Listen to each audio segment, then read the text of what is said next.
So like how to make them more effective, how to make them more engaging. And obviously like we're international, we're spread out all over the place. So trying to form that, bond and employee connection. So one of the things that I've started implementing with my team is I ask a question of the week, and we kind of start every weekly meeting with this random question.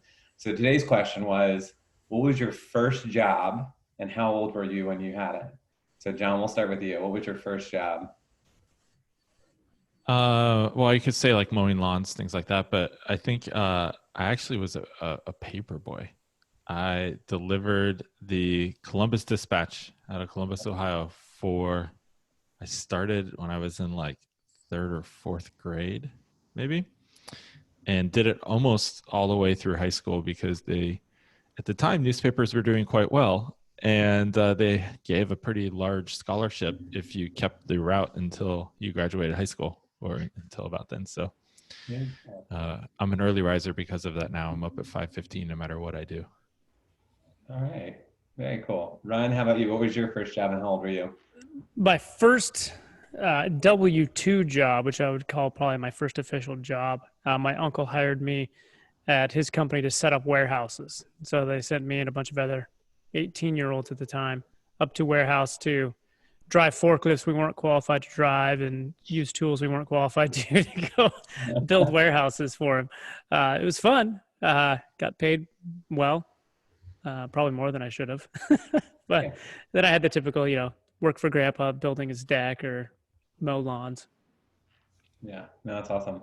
My first job, I was telling them, was I had to work at a dry cleaner, and we actually did the dry cleaning on site. I was 14 and a half, climbing into these giant machines. And the guy, I think his name was Gary. I should go back and look. I mean, this is years ago.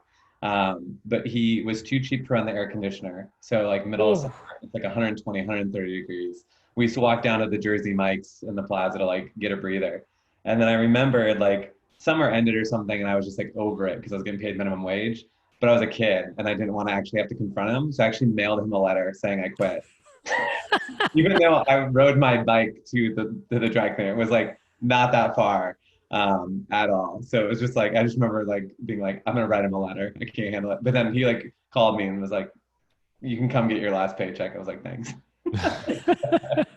I can't imagine working in a laundry facility without AC or anything. That's got to be brutal. It was disgusting. All right. It's 2:03. We've got a good amount of attendees on, so we'll go ahead and get started. So just want to extend a warm welcome to everybody who's joined us today. My name is Gabe Macaluso, the Director of Customer Success here at Omnisend, and I am lucky to be joined today by John MacDonald from The Good and Ryan Garrow from Logical Positions. And we're going to talk about some stuff. It's weird to think that we need to already start talking about the holiday season, but it'll be here before we know it. This year is going by incredibly slow and incredibly fast all at the same time. I think we all feel that. So John, I'll hand it over to you. Why don't you go ahead and just kind of give yourself a little bit of background introduction outside of being a paper boy. Yeah, no more newspapers like that to deliver. So I went digital, actually, right? So founder and CEO of The Good. We are a conversion rate optimization firm. What that means is we help brands to convert more of their existing website traffic into customers and leads. And we do that through science. So helping brands to understand all the data behind what their visitors are doing and making sure they're having empathy for those consumers and bringing that to the forefront, and then using A/B testing, multivariate testing, et cetera, other types of data to help improve the online experience. And our mission at The Good is to remove all of the bad online experiences until only the good ones remain. So part of sharing all this information today and helping brands succeed for Black Friday, Cyber Monday is within line of that mission. So awesome. Not a small task at all, but I like what you guys are doing. That's fantastic. And Ryan, John, you should set your goal a little higher, maybe. I know. maybe set a stretch goal out there. So I decided quickly on that I'm not a manual labor guy and I shouldn't be setting up warehouses. So I also went digital. And now I'm Director of Partnerships and Client Solutions at Logical Position. We are a rather large digital agency. If you can pay for traffic on the internet and expect a return for it, we handle that. And so I manage all our partnerships. If there's problems with clients that they need solutions for that we don't know how to fix yet, my job is to go out and find those. So I get to solve lots of problems for lots of merchants. We have about 7,000 of them as active clients. And then I also own 5 businesses with my wife that we do various things. But my favorite ones are anything that sells online. I've just been a huge fan of e-commerce for the last decade, working with Google, and I love growing e-commerce brands. Yeah, Ryan doesn't sleep. That's how he does 5 businesses Yeah. and partnerships and whatnot at a logical position. Yeah, there's Ryan, not a lot. do you have kids as well? Because I don't know how you. Yeah, I have a herd. I have 4 kids between the ages of 2 and 7. And so thankfully we have 8 acres to run around on. So they're outside almost all the time. So he does all that and maintains 8 acres. So just so we're clear on that. It's a lot of mowing. Very good. Very good. All right. Well, let's just kind of get into it and talk about what we're going to talk about today. If my slides advance, there we go. So we covered introductions, and then we're just going to cover basically 4 things today. And we're going to kind of go through this. If we have time at the end, we'll definitely take live Q&A. So feel free to put your questions in there. And yeah, we'll kind of get right into it. So, one of the things I want to start off with is Ryan, I kind of want to lean on you for this. Discounts are important, but we obviously have to get people to the website first. And obviously that's going to kind of happen through PPC and SEO. And so I was doing some research this morning because, Omnisend is marketing, email marketing channels, SMS. And it's like, that is my world. SEO and PPC, they scare me. And so I tend to avoid learning about them. But I was reading some blog posts and I found this specific example. Are you familiar with this one, Ryan? No, I don't think so. Should I be? I don't know. It was claimed as one of the 20 best SEO PPC ads of all time. So I do like the ad. Yeah, I thought it was pretty spectacular. So what this guy did, Alec Brownstein, you can see, and there was no good images of this because I think it happened many, many years ago. I don't know if you could get away with this now. But basically this guy was looking for a job and was in marketing. And so bid on keywords for people he wanted to be hired by. And so he kind of laughed. It's like, Googling yourself is a lot of fun. And then his profile and his portfolio website showed up. So I just thought it was a kind of fun and quirky example.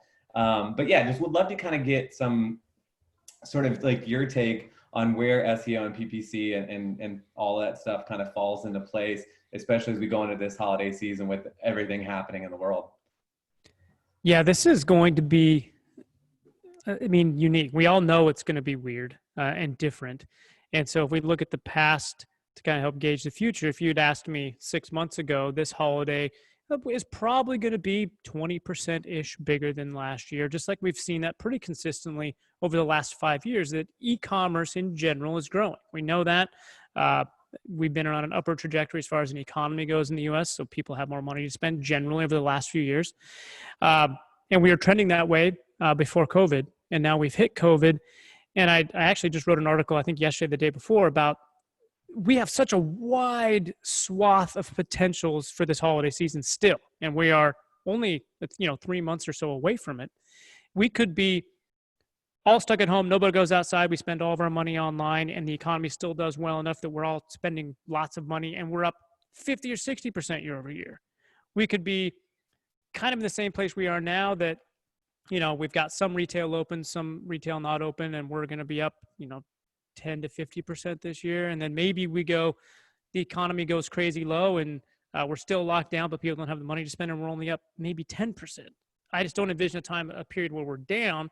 And so I think in the PPC SEO world and traffic generation, I think brands have to be prepared for a lot of scenarios, but you can pretty much bet on the fact that there's going to be more competition, that CPCs will probably be higher, that you're going to have to be focusing on a lot of other things in addition to pushing harder and adjusting your strategy very quickly. You're going to need the Johns of the world to help make sure that the traffic you're driving is actually doing what you want it to do. No, that makes a ton of sense. And just kind of anecdotally, like, what has been your favorite example of a brand doing really, really well in this, and maybe something unique, like, our friend Alec has done here, where kind of just really kind of sets themselves apart from the traditional norm. Well, one of my favorite recently that I've touched on is a brand that just started with us relatively recently. They started in May of this year, and they were a B2B company selling online, but they also had through Walmart, through Amazon, all the normal channels. They also did distribution. So they were covering everything. And they were working with an agency that had told them that, oh, you just use this, buy on Google, what we call Google shopping actions, and that'll take care of all your sales on Google. So you don't have to think about it. You just pay Google 12%, 10 to 12% generally, depending on the product. And you don't have to worry about marketing. It's just done, kind of like Amazon on Easy Button. They're like, okay, that's a great idea. Well, I went in and analyzed, and I was like, you know what? We think you're leaving a lot of money on the table here. You should at least give us a test. Let us go 3 months and prove it. And if it works, great. If not, you're going to have all this data, and confidently going forward, you don't need to be spending money on Google. And so previous to us starting, so the month of April, they did about 16,000 on their site. Super small. This is about a $5 million a year company. And so it's a very small piece. If it evaporated tomorrow, they didn't care. They started up in May with us. Their revenue went from $16,000 a month to $192,000 in the month of May. Like, it was just like lightning struck. It was crazy. They only spent $2,500, and they generated $115 in paid search revenue through Google Shopping. They didn't even enable text ads yet. This is the very beginning of their launch. What's crazy, and what we had to explain to them, is the effect that paid search has on other channels. That their organic traffic, they didn't have any SEO strategy. Their organic sales went from $10,000 in the month of April to $45,000 in the month of May. They didn't do any SEO. They didn't do anything. It was just the people that found them on Google Shopping that came back and then bought through organic. And so there's huge potential. And they've now moved off of buy on Google, because that was only generating $34,000. So overall, they were up tremendously. And this is not, it doesn't happen like this for every company, but it often is the case that spending money and growing your non-brand traffic on shopping helps. And then the other example that kind of blows people's minds is one of my brands actually drives some of our Google traffic to Amazon, because we convert at about 35% on non-brand traffic on Amazon. I can't do that on my website. I wish I could. I haven't worked with John long enough to get my conversion rates up to 35% on non-brand traffic. But when he does it well enough, we'll get there. But Amazon traffic, it's crazy to think through some of these things you can be doing if you monitor the data and you're understanding what this customer's trying to do when they're searching for this, or they're in this channel. And then how do you take that and drive it to the most profitable source, or the best source for you long term? And it surprises people. No, that's fantastic. I appreciate that. And you've mentioned Amazon a couple of times, so maybe we'll give John the first crack at this one. But I thought it was interesting. And John, if this is not your forte, pass it to Ryan. We can absolutely dump questions off we don't like. So one of the stats I've seen recently, and this was mind blowing to me, is that 54% of product searches are now starting on Amazon. So before they even go to Google, people are just going straight to Amazon. When a customer comes to you with that kind of stat, and they're trying to figure out how to get that direct to consumer channel organic traffic, what advice do you give them? Well, I think, the first thing is that a lot of people are starting their overall search on Amazon. It's like walking into a Walmart, right? And that's why they get compared so often, where you know you want a backpack, but you don't know which one. And you don't really know what the features you should be interested in are, or that you actually care about, or even what the price points are. So you might go to Amazon first. I do that too, and say, backpacks, what are the backpacks? And you just start a general search and go down from there. And it's often, in some ways, better than searching on Google, because you're not going to get content about backpacks. Instead, you're going to get, the specific products. And that's why a lot of people like to start their search on Amazon. They know if they go to Google, they're going to get top 10 backpacks of 2019 and be like, well, I want 2020. And then it just becomes a whole problem. So what we actually tell people is it's okay to have people on Amazon. You shouldn't, fight them as much as probably say, accept that people are going to do that search there. But also know what happens is people start their search there, then they find a brand, maybe 2-3 brands, and they have specific models they're interested in now. They go to the brand website to get a deeper dive. If I like this backpack by the brand, what else do they sell? And, do they have other models that aren't on Amazon? Maybe they're exclusives to the brand site, for instance, or I want a colorway I can't get on Amazon. Maybe it's on the brand website, and they're willing to pay a little bit more for that, or even forgo free shipping, maybe anything like that, to have all of that additional information. And so what's really key is, if people are really only coming to a brand website for two reasons. It's to understand if their product or service can solve their pain or need, and then two, to convert. They want to buy that product or service as quickly and easily as possible. And so what happens is they start on Amazon, whittle it down, come to your site, understand if you can solve that pain or need specifically, and then they want to buy as quickly and easily as possible. So you really just need to eliminate all the barriers along that path to purchase, and give people more information, go a little bit deeper than you would on Amazon. And this is a great opportunity to do all that branded content in terms of video and whatnot that you really can't put up on a Amazon page unless you're one of a limited number of very large brands that are able to do specific content on Amazon that's harder for small brands to do. Okay, that makes total sense to me. Ryan, on that, obviously there's ad spend that you can have on Amazon. Google's obviously going to be probably your number one channel in terms of where you're looking for ad spend and return on ad spend. Outside of Google, where else should retailers, online retailers, look to have that ad spend and get and drive organic traffic to their site? Well, I wouldn't say necessarily that Google's going to be the top. It is for a lot of brands, but my brand spends a factor of 10 times more on Amazon than I do on Google. Now, that's not the same for every brand, but there's just so much volume on Amazon that I think a lot of brands don't realize it, or they're allowing their retailers to sell on Amazon and they're not there, because everybody's told brands, be scared of Amazon, don't like Amazon, they're going to try to put you out of business. I mean, Amazon's a retailer. You have to understand that it's their customers, not yours. And if you go into it with the right perspective, I think you can do Amazon really well.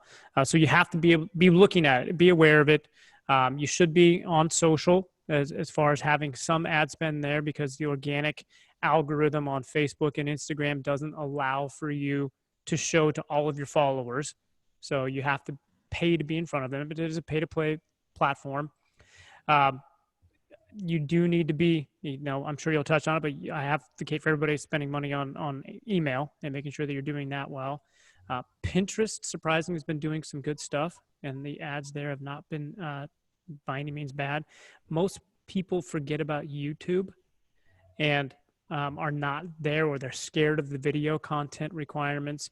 But you can do some pretty simple things on YouTube, and it's the second largest search engine behind Google, if you counted it as a search engine for the number of searches that happen. And it's massive, and Google owns it. So you can utilize Google Ads platform to be on there. But what's really surprising to me, and this blows me away, of all the clients we bring on quite a few every month, over 50% of them are not spending money on Microsoft ads on Bing. And that is just like, for me, it's like, what are you talking about? Because if you look at analytics, all of your traffic from Bing probably converts better than traffic from Google. There's not as much of it. You can't, generally spend as much as you want on Bing. You can always want to spend more, but it's just so easy to get it up and running. You can actually click a button in Microsoft ads and it will import your Google account over. So if you're already spending on Google, click a button, it ports it over. It's super simple. And most people ignore that. Yeah. No, I think that's true. I think it's always funny to see how big Bing is, or even like when I go through like email reports and you see like the number of people still using at AOL email addresses. They're just channels that you think are dead because we don't use them, but there's still a lot of people that do. So I think it's definitely important. So that's perfect. So let's kind of jump into discounting, because I know we're having a good conversation and I want to make sure we kind of cover everything, and we can always come back. So John, I know you talk about discounting not being sustainable, right? And it definitely can be, right? So, we get people to the site, and Ryan, I'm going to ask you what you're laughing at, first of all. I could tell John made this slide. because No, he I actually hates. made this. You did? Oh, this just looks like John made it because he hates pop-ups. So I just like, oh my gosh, Sean's gonna go on this all over the place.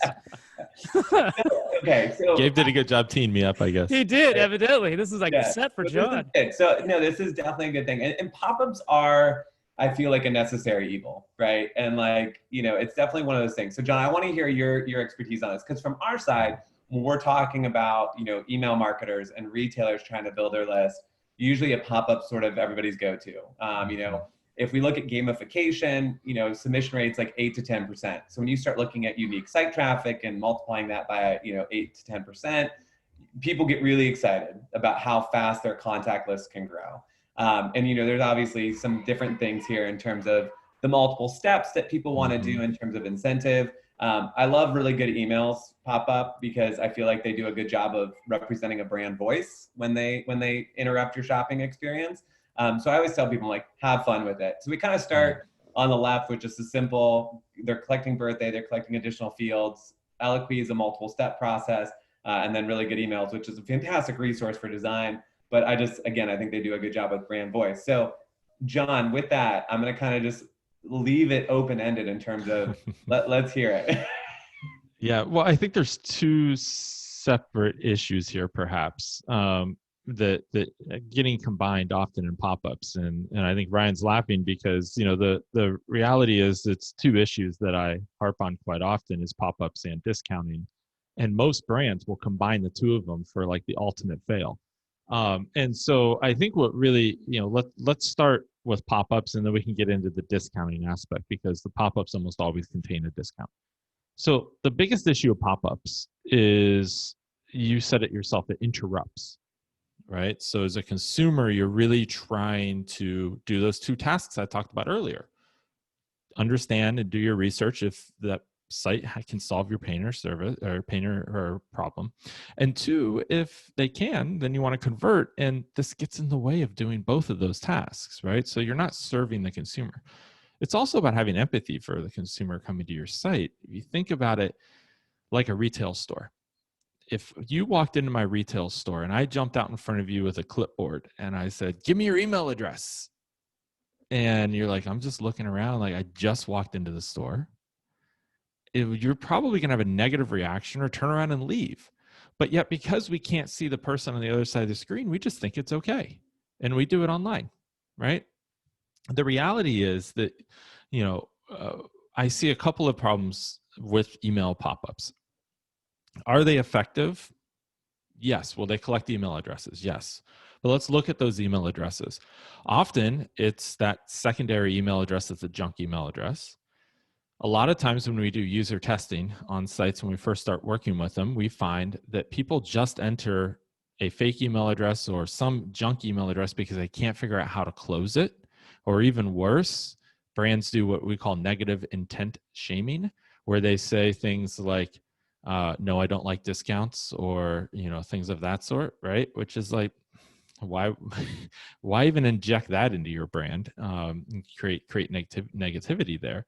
And then I think, the reality is once somebody does sign up for your email address, your email list, you run the risk of them ignoring it because they weren't really interested, especially when combined with a discount, right? So they just want that discount, but they're not really looking to sign up for your email, right? And so what happens is that they get the discount, and then now they don't open your emails, or they start marking them as spam. And often they come back to your site a second time to do a second order, and they know they want that discount code that's available. So they'll use a second email address that they have set up just to get that code again. And now you have two contacts in your CRM. So there's just a whole bunch of data integrity issues here as well.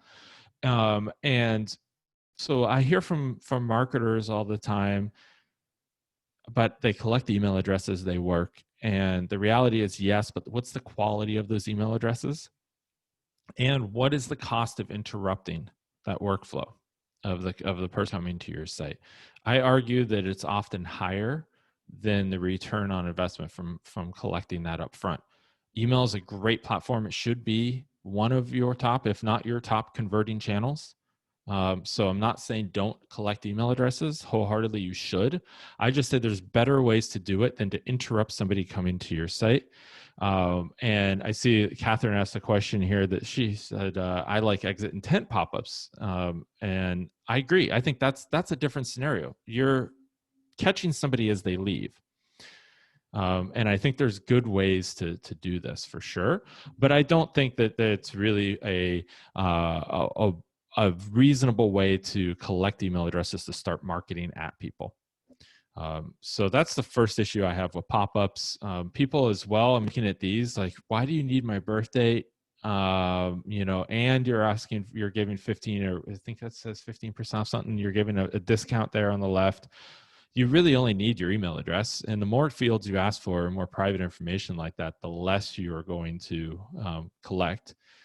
In the middle, it's like, do you want 25% off your next $50 purchase? Who's going to say no to that, right? And I understand that's the point, but also I don't know what's coming up next, so I'll click it out of interest. But then it's like, oh, you need all this information from me. I have to create an account or do whatever. Forget it, and then they bail, right? So you're just not being upfront, and you're injecting an extra step. The one on the right, I love the headline. Sorry for being a-hole and interrupting. I think that's great.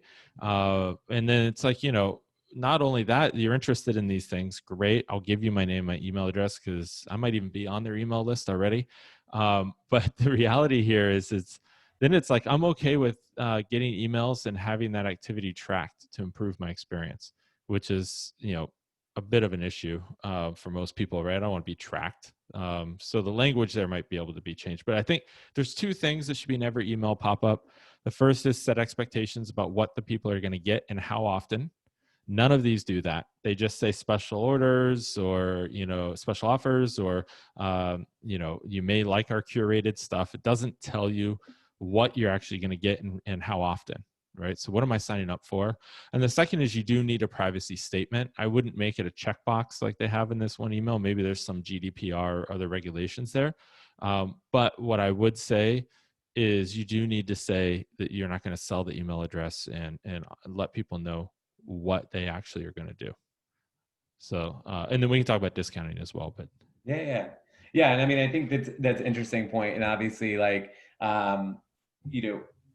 I think you've done a good job of sort of outlining the expectations that we should set. And being that these are pop-ups that you don't like, do you have any brands or any, kind of examples of pop-ups that do it well? I think the exit intent is perfect. And the analogy that you use of like jumping out in front of the store, I've used that myself, right? Yeah. Like, that's email 101. And it is true. It's like, hey, I'm here. Ah. But at the same time, we've also seen, like, in Omnisend, and there's, other platforms, you can set it up where it's how much page have they scrolled before the pop-up displays, how many page clicks. And so you really can kind of play around with that. Now, from a reporting standard, as you go down that funnel, you do get high quality emails, but you see less email addresses. And so some of our folks are marketers, and they have a CEO that says, when I send an email, I get more revenue. So more email addresses equals more revenue. Right. How do you combat that sort of position? And obviously there's a number of routes you can take there, but it's a real question that we get. Of course. And I think it's all of that is valid. I think that you need to really take a stand for what your consumer experience is going to be on the site. What do you want it to be? And how do you want that to come across for your brand?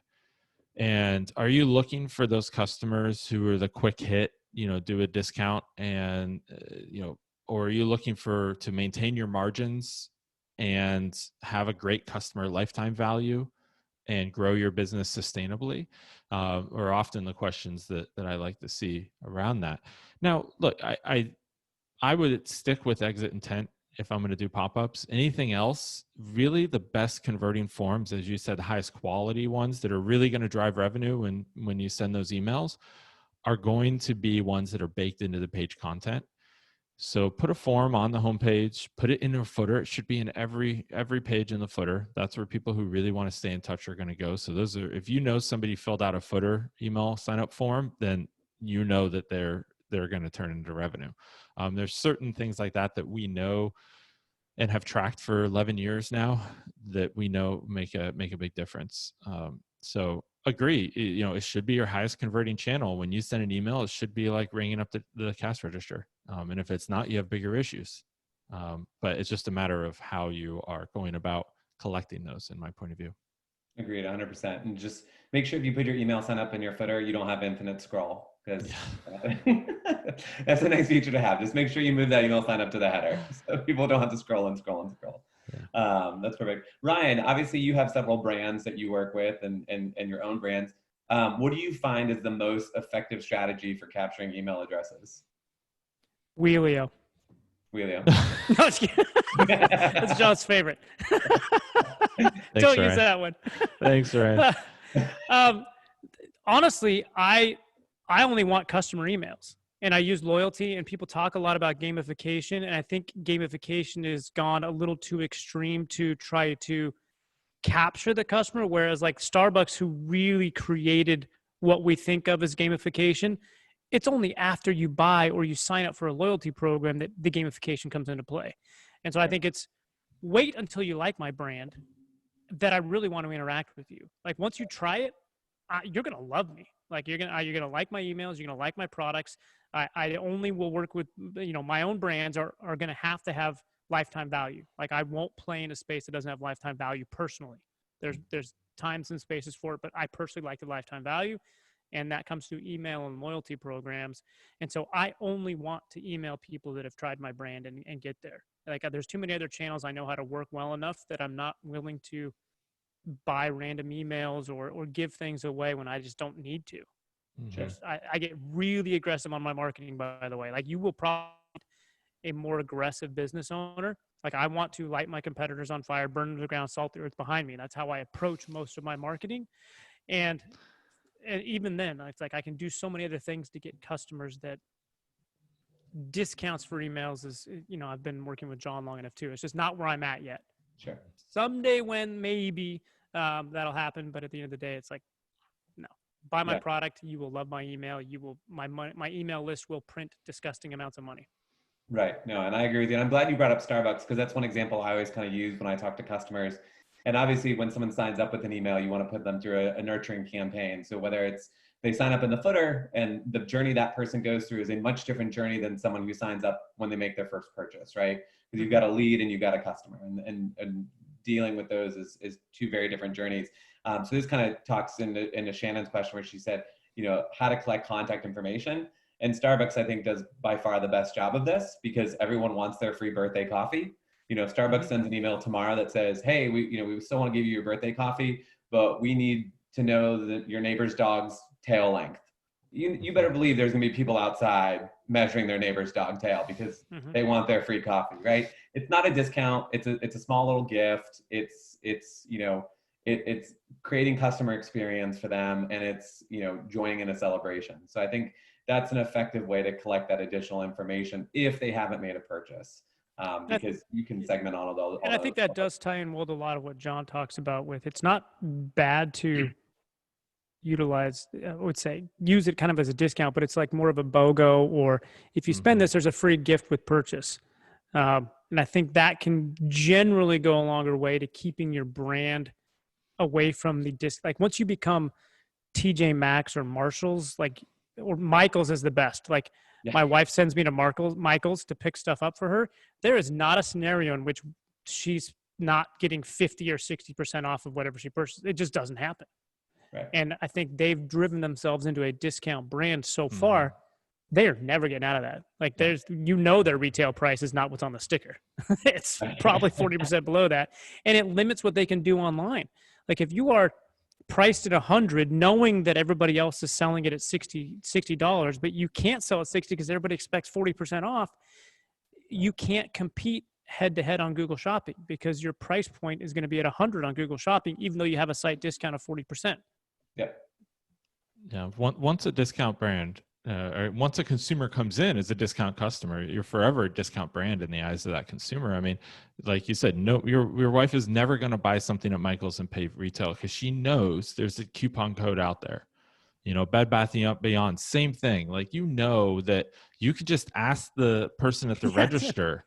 They have like, checkout. Oh, you don't have a code? Oh, let me give you one. Right. Exactly. I was willing to pay $100 for that, but okay. Now I'm not. And I think it's the same thing online, where once you start discounting, you're digging a hole that you can't fill very easily. It's really kind of typically we see two separate issues around discounting. One is a brand starts discounting because they're just priced inappropriately anyways, right? It's not the right value to the customer. And, like a realtor will tell you right off the bat, every house will sell. It's just a matter of what price, right? We keep dropping the price and eventually it's going to sell. And I think that's the same thing with your products. Make sure you're priced accordingly. The second thing is really to be thinking about a discount versus an offer. Sure. What I mean there is kind of like what Ryan was just saying. There's a massive difference for your brand and sustainability and margins and lifetime value around a percentage or dollar off as an offer, or as a discount, excuse me, versus an offer, which could be tons of other different things, right? Buy one, get one, gift with purchase. We talked a little bit about loyalty programs like Starbucks. You'll never see Starbucks give you $5 off. It's always, you have 150 points. And we all know that's a free coffee, right? So it's like, okay, I'll spend my 150 points, but I no longer, I don't think about I'm getting $5 off. I'm just getting the reward of the free coffee, right? And there's a lot of other ways that you can do things in, the best email collection campaign we've ever really run and seen with our companies has been to have an out of stock notification. So when a product is out of stock, allow people to sign up and be the first to be notified when a product comes in stock. We work with one outdoor brand that does this, and their products, they sell out again before their stock even hits the website, just off that email. So, and it's just this continual cycle of, we get new product in next month that aligns with that list. We send an email out that this is coming. You can buy it. We know it's on its way. And then before it's even, landed in the US, it's already been sold. Right. And so that's the best possible outcome. And those people want to know more about the brand because now they're loyal to that and they're having a great experience. So creating urgency, exclusivity, scarcity, those things work pretty well when done morally. I will say, you can't just put a timer up on your site and say this, this product isn't available in 5 minutes, and then you refresh the page and that 5 minutes starts over. Yeah, and make sure if you are doing that, you are using actual software. I just saw, I can't remember what brand it was, just get blasted on Twitter the other day because they were putting fake stats on their website to create that sense of urgency. And people in our industry will be very quick to call them out. Yeah. And so that's no problem. They should be. It's basically, it's lying, full stop. That's all they're doing. And it's fake scarcity, which is not optimization. It's just lying. Yeah. Playing with emotions and subject lines, 100%, right? If we look at a 3-part abandoned cart series, hey, it's same thing, shopping experience, right? It's, hey, we know you've left this in your cart. We're going to hold it for you. Mm-hmm. Hey, our stock is always changing. That's not a false statement. Stock is always changing. Yep. Your cart's about to expire. That creates a sense of urgency. Mm-hmm. It creates a sense of, oh, I've got to do this now. But you're communicating with the customer in a truthful way, which is a big win. Exactly. And it's okay to have a cart expire after, 12 hours or whatever it might be, right? You need to clear out that stock so you're not holding it and you're able to resell it or whatever you might be there. So that's very reasonable. No, absolutely. And I love your free shipping example too. Like it's funny how often I drive retailers away from offering discounts and abandoned cart product abandonment emails because they offer free shipping on orders of $50 or more. Mm-hmm. And like with Omnisend, you can filter your workflows based on how much is in the cart. So I'm always telling people, like, if it's under $50, just tell them, hey, add a few more items, you'll qualify for free shipping. And if they're over $50, say, did you know you got free shipping? It doesn't cut into margin. It's already something you're going to give them anyway. And it alludes to the fact that I am getting something for making this purchase, which is a huge. Yeah. And your average order value is going to skyrocket, right? Because somebody may have had $45 in their shopping cart, but they realize they're going to have to pay $10 for shipping. So now it's actually $55. Yeah. But then they're like, wow, I could buy a $20 product and I get $10 of that for free, essentially. And so you'll see your average order value go up dramatically. We've done a lot of testing around that, and it's almost always successful. Yeah, absolutely. And I think that's a good strategy to look at, especially as we go into holiday, with who knows what's going to happen with holiday shipping and all that kind of stuff. But definitely making sure that like playing around with that average order value, because if you offer a free shipping threshold at $50, but your average order value is, 110, play around with that free shipping threshold and move it up and tweak it and test. So I think that's extremely important there. And I would say when you're looking at shipping, I think almost always your shipping should be free. You need to consider that at least. Like even if you're sending USPS 20-day delivery for free, like do it. But the expectation of customer is Amazon Prime.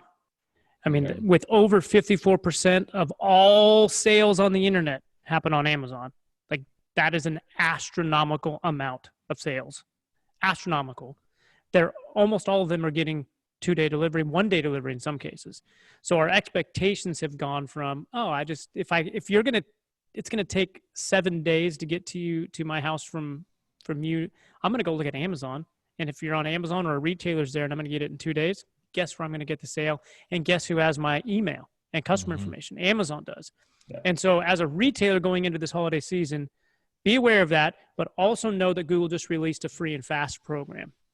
And so it's an annotation on Google Shopping. You go to Google and you search for something and it has this little blue truck and it says free 2-day shipping. Yep. And that is going to become the expectation. So if you're shipping super long periods of time, now there's obviously exceptions. If your stuff is shipped on a pallet that takes forever to get there, understandable. If you're a retailer that has stuff that can ship 2-day with FedEx, UPS, generally USPS is not going to qualify unless you have some specific things within priority mail. You need to understand that it needs to get there that quick and at least give people those options.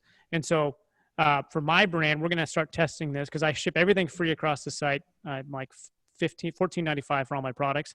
But we're going to say like we're going to have a $40 bundle that I'm probably going to utilize some of UPS's Where to Go program where we can send that bundle free 2-day anywhere in the country. And I'm going to have the free and fast badge on that product. Like, hey, you can get this. And again, it's UPS, so it's like 5-6 days. Or you spend, $40 and you're going to get it in 2 days anywhere in the country. It should increase my conversion rate.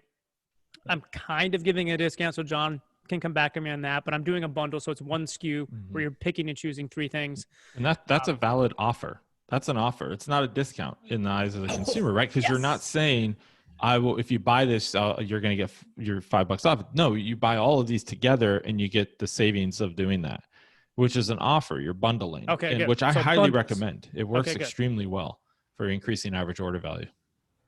And so there is a unique way to do it. So I'm having to fight with, I'm on Shopify. There's a Bold Commerce, phenomenal group of developers. We partner with them across a logical position. They do a Bold bundle, but it's usually with an intent to give like, hey, you've got one, buy another one and get a discount. And I was like, I've worked with John long enough. That would be bad. He's going to get mad at me for that. So I was like, hey, I want to buy these 3 at a specific lower price, but the inventory controls are the issue with bundling generally. And so we're doing some custom things with that, with Bold and some of their developers. So I'm excited to get that up hopefully in the next week. Good deal. Awesome. And then as we go through the holidays, and we're, getting people signed up for emails, we're getting them to the website, we're going through all of this. One of the things that I think is going to be extremely important, especially who knows, again, what we said in terms of lockdown, what version we'll be in, but is creating an experience on your site and creating an experience through communication. And I've used this example this whole year just because I love these guys and they're a lot of fun. So this is a little bar that opened in Durham, North Carolina. I think they launched like 2 weeks before everything was like shut down, lockdown. And they have done a phenomenal job of pivoting from sort of a speakeasy high-end cocktail bar to we have to create experiences online and we're going to set up a little e-commerce store. And so, this is from April, this post, but it just kind of does a good job of classifying it. So you could see like this little bar, the engagement they're having on Instagram. They basically said, hey, here are all the words. And so as their mixologist creates this drink and uses these terms like punchy, he swears, bouncy, balance, all these things, texture, you can mark off your bingo card. And then if you get bingo, you say it and they give you a gift card. They also spun up like a quick little Shopify store, and you could buy a tip for the bartender. You could buy, if you were local, you could buy a cocktail kit, and you could go curbside pickup and get your cocktail kit for the next happy hour. So you can make the cocktail along with the bartender. And just thought, a lot of our retailers, you've got the retailers like the Targets and the Lowe's who, have a team of 40 people working on email, and they still get stuff wrong all the time. And then we have some retailers that they are the email marketer, social owner, shipper, they do everything, right? So you've got this balance, and this is a small little group. So you can be creative, you can be innovative in creating these experiences. But, maybe John, we'll start with you on this one. What do you think the most successful brands are going to do as we go into holiday season to really create an experience for their shoppers so that they do have a successful holiday season and continue to ride this wave? Well, I think it's, what Kingfisher Bar is doing here is creating a community that then they can really take advantage of at a later date. And take advantage may sound bad, but it's really just, have that community moving forward. So when they do open, now they're talking to a much larger group of people and letting them know. And I think that's really what a lot of the successful brands are doing right now, is creating communities. And, through that community, you're getting loyalty, right? And you can, again, going back to the Starbucks, it's they're creating somewhat of a community. It's less of the community aspect. I'm not saying that I'm having through the app, I'm chatting with other members. I'm not, but what I am doing is becoming loyal to them. And I'm also learning about other products. And as they start more promotion type stuff around events that they're having, things like that, or even just, they pinged me and told me the store that I go to quite often was closed for a day. And they preemptively sent me a notification about that. And I thought that was great. Heads up, I didn't stop there. I went to found a different one. And so I think, once you have that community and you have those people who are engaging with you on social and some other ways, that then you can really start to take advantage of those and really turn those into loyal customers over time. And that's really the brands that are going to win. And I think too many brands look at the holiday shopping season as a way to get that initial sale. And they do discounting as a way to just get people to buy right then, but they don't think about the long-term ramifications of that, right? It was really interesting. I read an article by McKinsey that said that most brands, if you do a 5% price cut, which is just, a discount off the top, you would really have to have, and that to be successful, you're going to have a 19% volume increase just to pay for that discount. And that rarely to never happens, right? So if you think about that discount better really have a return on investment. And most of them aren't. Instead, they get some people in, but maybe that one-time buyer or somebody who's only looking for discounts, right? So you're getting the wrong type of buyer. You're only getting that value shopper versus somebody who really was interested in your brand and is going to be a lifetime customer, or somebody's going to fan out and buy other products that you have to sell. Sure, that makes sense. Ryan, I think this would be a good question for you in terms of obviously creating the experience. One of the questions we had was, they had a brand that just launched, and obviously people see email and, getting that capture point at the top to really kind of nurture and educate people on their brand. What channels do you like in terms of really kind of getting people that first taste to get them engaged with the brand, and then getting them to the site so that when they come, they're already kind of primed to be an engaged shopper? There's probably two different buckets that brands fall in. So if you're a new brand and you're selling a similar product into the marketplace that other people are selling, your price point is similar to other people, you just have a different site experience, different version of the product, hopefully better. Google ads on shopping is going to be one of your best friends, and because you can capture people looking for the product, but they don't have a brand attached to it. So if you're selling, mechanical pencils, great. You got people looking for that. If I look for mechanical pencil, I don't know what brand I'm buying yet. I'm a free agent.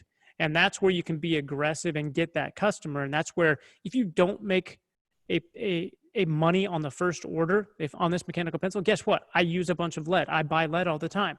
If you have a great product and you message me after a purchase that, hey, you know that I'm probably going to run out of lead every 2 or 3 months, send me an email saying, hey, we've got it. Or you do subscription-based things like that. But Google Ads, when they're looking for your product and a lot of other things around price and features are fairly similar, that's going to be a great avenue for that. Another brand I just talked to yesterday that's just starting to launch this holiday season, they are somewhat creating a new category. It's a women's lipstick that's going to launch at between $150 and $199. And a lot of it is around the packaging. And that is, you're not going to show that next to, L'Oreal's $10 lipstick and actually get conversions, because there's no modification on the search term lipstick that would indicate I want to spend $200 on that. It's just very few people are going to search for that. So it doesn't make sense. If they're searching lipstick, they're not probably your customer. And so for them, it says, hey, you're probably going to be a gift. You're probably going to be a man buying it for his wife or his girlfriend and wants to impress her. You're probably going to be in big cities, LA, San Francisco, New York, Chicago, Seattle, where they do have higher incomes generally. But you're going to probably do some type of pre-release or tease it on social to that target market. Even women that are in those markets that may want to pamper themselves or want nothing but the best. And the case is really what you're getting, and it's going to be a showpiece. You're going to put ads out there in September, October before it's released saying, hey, be the first to know about this. We've got it coming. Like, if you want to wow your wife, you're going to want this. I don't even know what it is, but it's being teased in a way that says, yeah, it's like the FOMO. I fear missing out, so I'm going to put my email down, and knowing that they're probably in the market based on how you set your demographic settings on social versus what you're doing on Google to capture people's out on the internet in those markets that they're probably your target market. And that's where the email is valuable, and you would capture that, and you're going to spend money to get that email, knowing that, boom, we're going to release a pre-release on October 1. Like, you can't get this except being on our email list now. Like, oh yeah, I'm on the email list. I'm so excited. Now I'm going to get it. And that's, one of the other reasons that I do like during this holiday season. My wife's got a retail store because she loves retail, and I'm like, just sell it online. Who cares about retail? But it's going a little bit beyond just the community you have to build. And I always tell brands that have retail stores, you want to emulate Magnolia and the experience they have created Waco, Texas, of all places, as a destination. Right. There is no reason to go to Waco unless you're running out of gas between Austin and Dallas. There's no reason ever. Or you go to Baylor. That's it. But I've been there because my wife wanted to go shop and give Joanna Gaines her money. Right. So she went and did that, and I went and saw the Texas Ranger Museum and tried to find a decent beer in Texas. That was my job. But they've done so many things right. So just watch their brand, see what it is. But my wife has been testing things to try to get to that level with her store. Yep. And one of the things that's very easy for brands to do is make people feel special. And so she's filtered her email list by the VIP customers and said, hey, I'm going to pre-release new lines of product. And because you're a VIP, you get to shop early. She had them all up on the site on Wednesday. She just had got to make them a private page on the site and said, hey, our best customers get to shop first. Those customers ate it up. There were no discounts. There was nothing going on there. She sold out of a lot of things before it hit the public. And guess what? The public sees, oh my gosh, she just released and sold out. There's demand now for the future. And you can highlight on social, hey, we loved our VIP customers. This sale was so successful. Join our loyalty club and become part of that.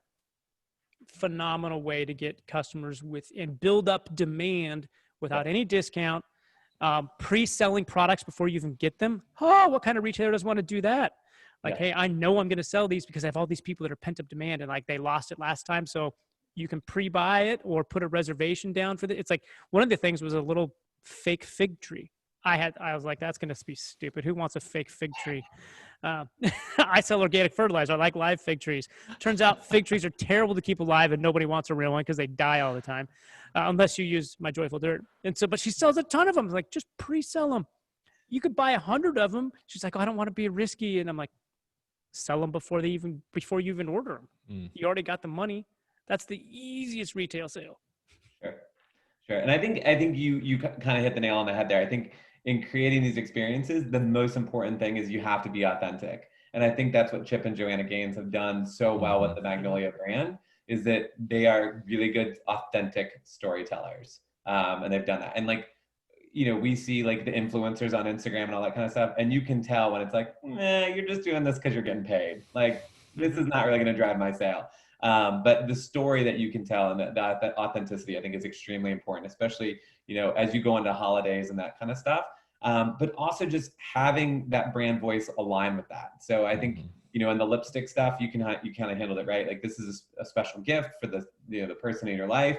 And then also kind of playing around with, it's because people always get hung up on, how do I continually create content, right? How do I send enough emails? And when are too many emails, too many emails? When are too many ads, too many ads? And I think as long as you can create enough relevant content, it makes sense, right? So if I know it's a female on my list and I'm selling lipstick, in that pattern, or they're the buyer of the lipstick, whether they're female or male, like, the position I can take is, make sure you treat yourself. You deserve it. Birthday comes 2 weeks before their birthday. Here's a campaign. Hey, it's been a while since you bought lipstick. You should be all set for your night out on the town. Go ahead and buy it now. You deserve it, kind of thing. Or your night on Zoom, because you can't go out of town. Exactly. No, that's perfect. So I know we're coming up, and I don't remember what my last slide was, because we've had it. Oh, deliverability. We should definitely touch on this really quick in the last 4 minutes, because it's obviously a huge thing. I found this little image on Google image search today, and it just cracked me up. One, it gave me anxiety because I'm a zero inbox kind of person. I cannot stand the little bubble. So this gave me a little bit of anxiety. But also I thought it was funny because they took a picture of a screen, which still cracks me up. Like when my mom does it and she like can't figure out how to do a screenshot with her phone, and she takes a picture of the picture kind of thing.